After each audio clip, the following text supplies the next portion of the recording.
तो दोस्तों मैंने पहले ही आप लोगों को बता चुका हूं कि यहाँ पे आप लोगों को थ्योरी लेक्चर कराई जाएगी और थ्योरी के बाद आप लोगों के एग्जाम पे तो थ्योरी नहीं आएगी, ऑब्जेक्टिव आएगी। तो थ्योरी पढ़ने के बाद अगर आप लोग टेस्ट लगाना चाहते हैं ऑब्जेक्टिव का, तो उसके लिए प्ले स्टोर से आप लोगों को मिसाइल क्लासेस के आपको डाउनलोड करना होगा।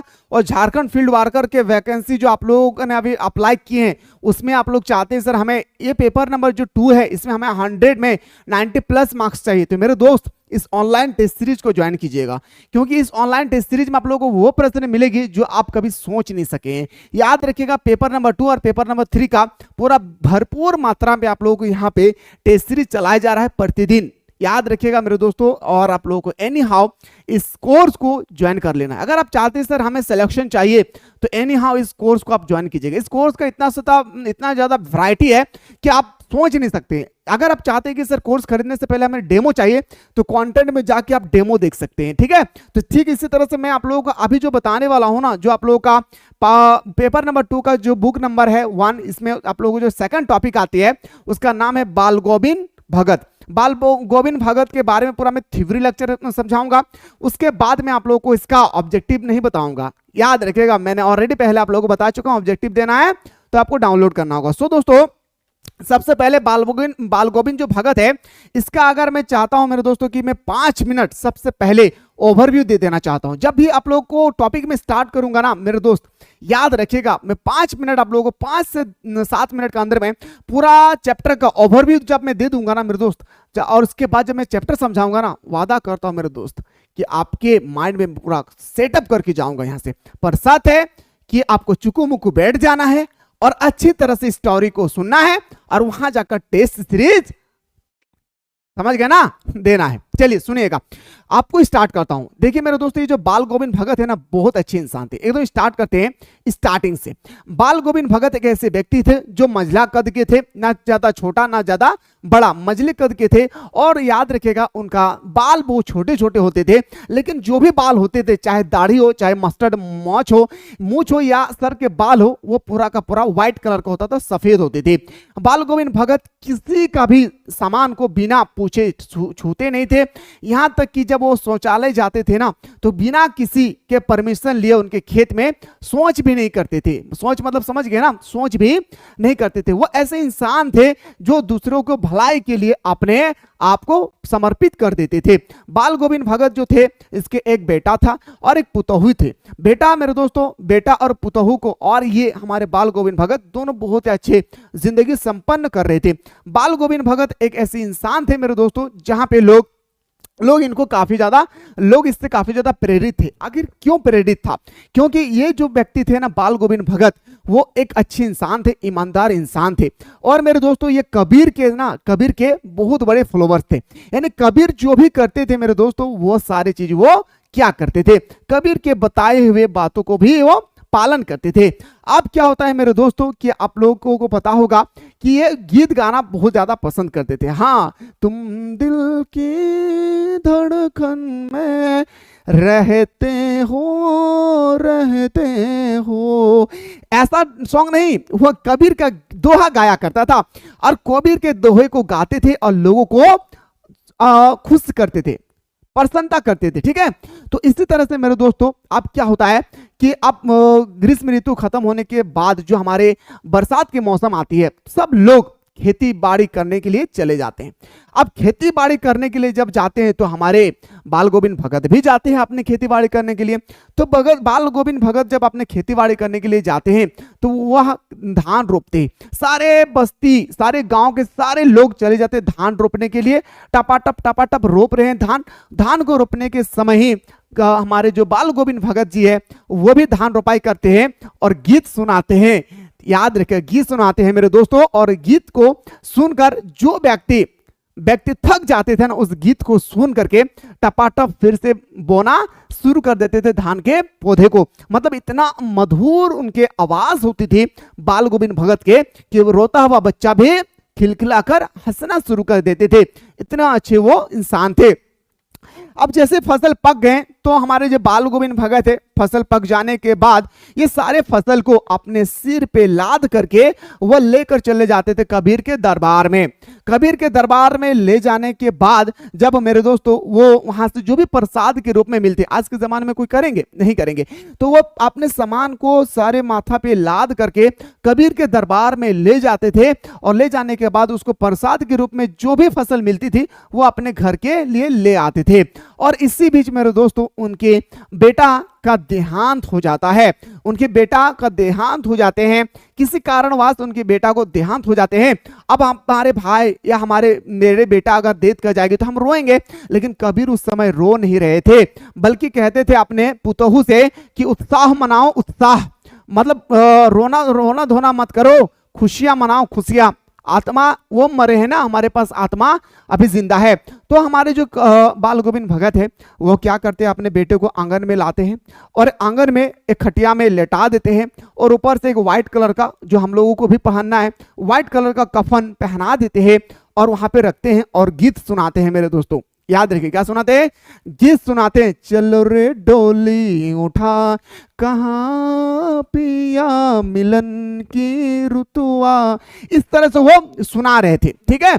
और उसके जो वाइफ थे मतलब पुतोहू जो थे उसको भी उत्साह कर रहे थे ताकि आप रोए ना, ताकि आप रोए ना, इस तरह से वो सुना रहे थे। और इसके बाद जब वो अपने कंधों से चिता को लेकर जाते हैं शमशान घाट की ओर, मेरे दोस्तों वो शमशान घाट की ओर जब जाते हैं तो चिता पे खुद न आग लगा करके अपने पुतोहू से कहते हैं कि आप आग लगाइए, और उनको आग लगाने के लिए कहते हैं। और उसके बाद फिर इस मंच पे खड़े होते हैं कि पुतोहू आप तो अकेले नहीं रहे, आप दूसरे शादी कर लीजिए, मेरे बेटे तो चला गया है, अब भी आप शादी कर लीजिए। तो पुतोहू कहती है कि नहीं नहीं ससुर साहब, मैं आपको छोड़कर जाने वाला नहीं हूं। सोचिए मेरे दोस्त कितना अच्छे ससुर थे, मैं जाने वाला तो नहीं हूं, मुझे यहीं पे रहना है और मुझे आपका खिदमत करना है, आपका मुझे सेवा करने का मौका मिला कि मैं आपको सेवा करूंगा। तो वो कहते हैं कि नहीं नहीं नहीं, आपको एनी हाउ जाना है, आपको इसी तरह से आपको यहां से जाना है मायके, और वहां से जाकर आप शादी कर लीजिए ताकि आपका जीवन खुशी संपन्न होगी। और हमारे जो बाल गोविंद भगत है वो इतने ज्यादा क्या बोलूंगा मेरे दोस्तों, उसको हम लोग क्या बोलते हैं, जिद पर अड़ गए कि उसको मजबूरन यहां से जाना पड़ा। और इसको जाने के बाद कुछ दिन बाद बाल गोविंद भगत का भी इंतकाल हो जाती है, बाल गोविंद भगत का भी डेथ हो जाती है। ये था सर हमारा शॉर्ट स्टोरी जो मैं 5 मिनट में आप लोगों को ओवरव्यू दिया हूं। अभी चैप्टर स्टार्ट नहीं करो, सबसे पहले मैं आप लोगों को ऑथर के बारे में बताना चाहूंगा कि हमारे ऑथर कौन है। देखिए मेरे दोस्तों, जो हमारे बाल गोविंद भगत है ना भाई, याद रखिएगा बाल गोविंद भगत का जो ऑथर है, हमारा ऑथर का नाम है रामवृक्ष बोनीपुरी। याद रखिएगा क्या नाम है मेरे भाई, रामवृक्ष बोनीपुरी, इसको नाम याद रखिएगा। लेखक का परिचय मैं देना चाहूंगा क्योंकि लेखक से संबंधित एक प्रश्न आपके एग्जाम पे 100 नहीं 200% पूछे जाते हैं, इसलिए मैं पिछला वीडियो में भी बता चुका हूं। और चैप्टर 1 नहीं देखिए तो प्लेलिस्ट में जाकर देखिए।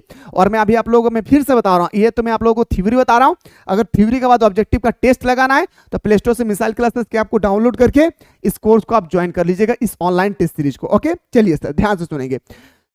इनका जन्म, किनका जन्म भाई, रामवृक्ष बोनीपुरी का जन्म। इनका जन्म बिहार के मुजफ्फरपुर जिले के बोनीपुर गांव में सन 1889 में हुआ था। याद रखिएगा जो हमारा रामवृक्ष बोनीपुरी है, इसकी जो जन्म होती है मेरे दोस्त वो कब होती है, 1889 में। बचपन में ही माता पिता का निधन हो जाने के कारण आरंभिक वर्ष अभाव, कठिनाइयों और संघर्षों में बीते। अब बताइए मेरे दोस्तों, अगर हम लोग मान के चलिए कि हम लोग 10 साल 12 साल की उम्र में हैं और हमारे माता पिता का साया हमारे सर से उठ जाएंगे तो हमें संघर्ष करना पड़ेगा, क्योंकि हमें काम करना पड़ेगा, तभी तो हमारा घर चलेगी ना। तो इसी तरह से राम जो हमारे थे भाई रामवृक्ष बोनीपुरी, इनके साथ ऐसे ही घटना हुई कि बचपन में ही उसके माता पिता का डेथ हो गया और उसको काफी संघर्ष करना पड़ा अपने जीवन से संबंधित। जैसे तैसे उन्होंने 8वीं तक की शिक्षा प्राप्त करने के बाद सन वे 1920 में राष्ट्रीय स्वतंत्रता आंदोलन में सक्रिय रूप से जुड़ा।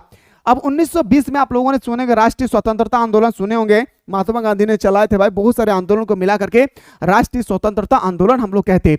तो इसी तरह से हमारे स्वतंत्रता आंदोलन से जुड़ गए और कई बार जेल भी गए। इनकी मृत्यु सन 1968 में हो गई। याद रखिएगा इनकी मृत्यु कब होती है, 1968 में इसकी मृत्यु हो जाती है और ये कई बार जेल भी गए हैं। बस इतना याद रखिएगा, इसका उपन्यास आपको याद नहीं रखना है। ओके बाकी उपन्यास वगैरह आपको मिल जाएगा टेस्ट सीरीज में, टेंशन नहीं लेना है। ये तो मैं आप लोगों को डियर स्टूडेंट्स, आप लोगों को मैंने बताया लेखक का परिचय। अब आपका टॉपिक स्टार्ट होती है जो मैं आप लोगों को बताया था, अभी ओवरव्यू दिया था 5 मिनट। अगर आपने ध्यान पूर्वक सुने होंगे ना तो यहाँ पे आपको चुटकी में समझ में आ जाएगी। ओके, ध्यान से सुनेंगे।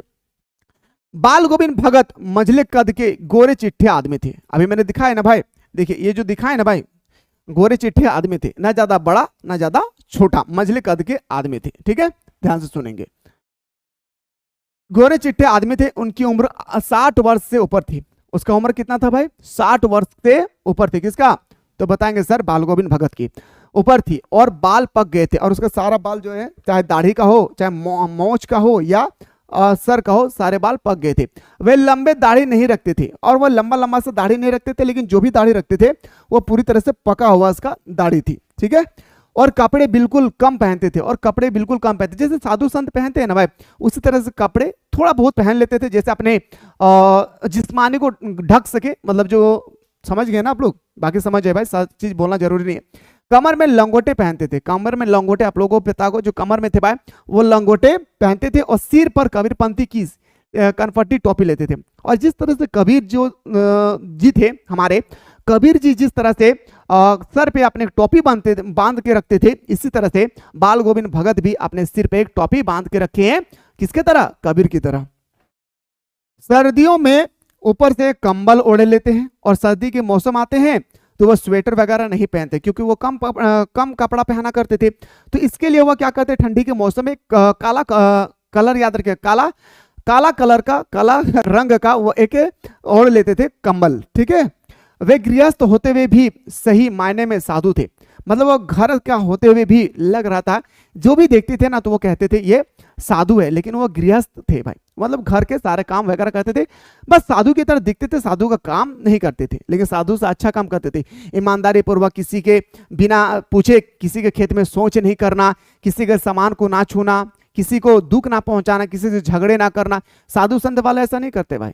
ठीक है, माथे पर रामानंदी चंदन का टीका और गले में तुलसी की जड़ों की बेडोल माला पहने रहते थे। और इस तरह से मेरे दोस्तों, जो हमारे बाल गोविंद भगत थे ना, जो वो चंदन का टीका लेते थे, बड़ा सा, एकदम बड़ा सा टीका लेते थे, और गले में तुलसी का एक जो होता है ना भाई, जो गले में लेते हैं तुलसी की बेडोल माला पहने रहते थे।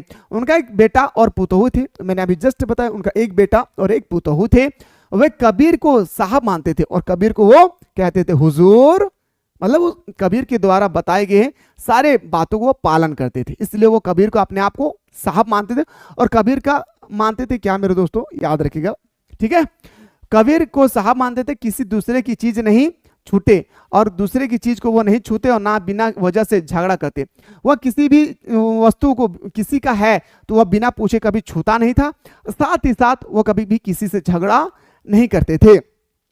उनके पास खेती बाड़ी तथा साफ सुथरा मकान था, उनके पास अच्छे मकान थे भाई, उनके पास अच्छे खासा मकान थे, साथ ही साथ खेती बाड़ी बहुत ज्यादा थी। ठीक है, मकान थे, खेत से जो भी उपज होती थी उसे पहले सिर पर लाद कर, मैंने अभी जस्ट बताया, जो भी खेत से उपज होती थी ना, सिर पे लाद लेते थे और कबीर के दरबार में पेश कर देते थे कि हुजूर इस साल हमारे खेत में इतने सारे फसल हुई है। ठीक है, कबीर पंथी में मठ ले जाते थे, और प्रसाद के रूप में जो भी मिलता था वो अपने घर से गुजर बसर कर लेते थे, और कबीरदास जो भी उनको देते थे वो उसी को स्वीकार कर लेते थे, और उसी से अपने घर का गुजर बसर कर लेते थे। ठीक है, चलिए सर आगे देखिए। वे कबीर के पद का बहुत मधुर गायन करते थे, मतलब कबीर के जो भी दोहा थे ना, वो कबीर के कोई भी दोहा को ना मेरे दोस्त बहुत अच्छी तरह से गाते थे, जैसे मैंने आप लोगों को गा के सुनाया हूं। ठीक है, आषाढ़ के दिनों में जब समूचा का मतलब होता है सभी, ठीक है, ये बिहारी लैंग्वेज है समूचा, क्योंकि ये बिहार का रहने वाला था। तो आषाढ़ के दिनों में जब सभी गांव के खेत में काम कर रहा था, तब बाल गोविंद पूरा शरीर कीचड़ से लपेट खेत में रोपण करते हुए अपने मधुर गानों को गीत गाते हैं। जब गांव के सभी लोग खेत में काम कर रहे थे, ठीक उसी समय हमारे जो बाल गोविंद भगत थे वो भी अपने कीचड़ों से पूरे शरीर को लेप लेते थे ताकि धूप ना लगे, और उसके बाद वो अपने गायन को सुनाते थे, मतलब अपने गायन मतलब दोहा को सुनाते थे, तो लोग काफी प्रेरित हो जाते थे उनसे। भादौर की आधियों में उनकी खजरी बजती थी, जब सारा संसार सोया होता तब उनका संगीत जगता था, और जब पूरी संसार रात के समय सो जाते थे उस समय वो दोहा को गाया करते थे।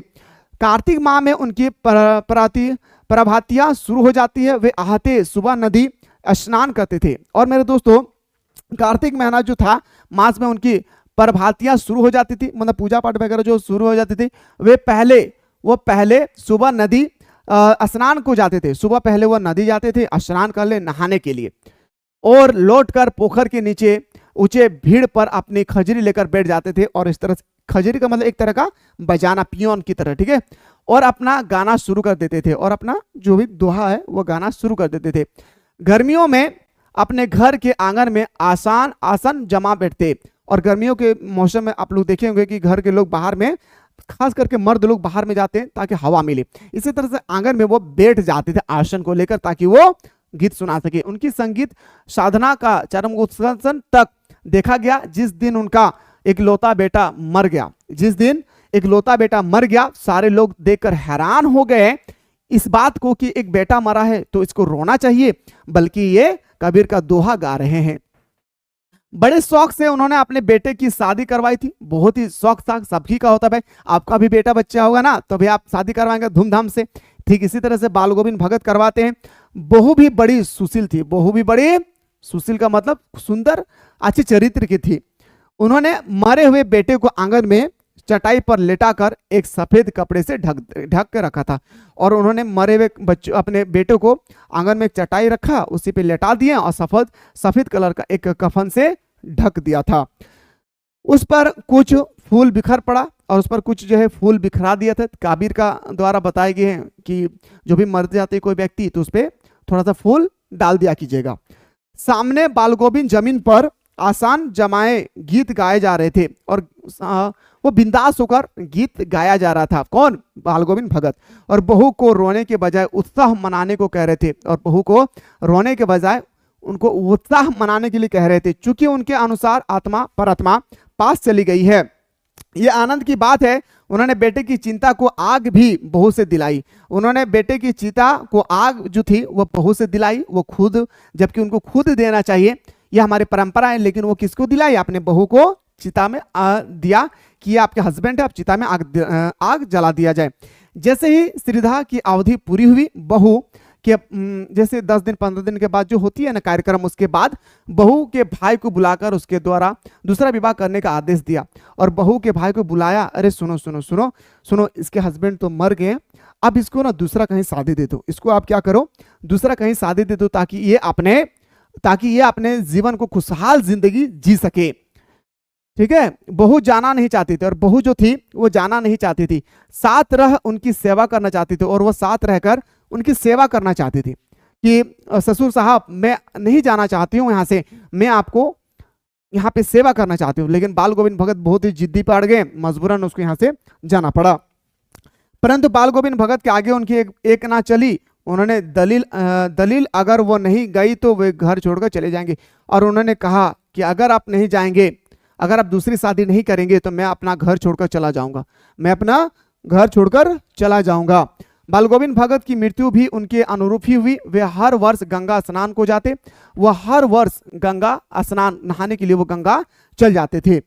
गंगा 30 कोस दूर पर पड़ती थी, जो गंगा थी भाई वो 30 कोस दूरी पर पड़ी थी।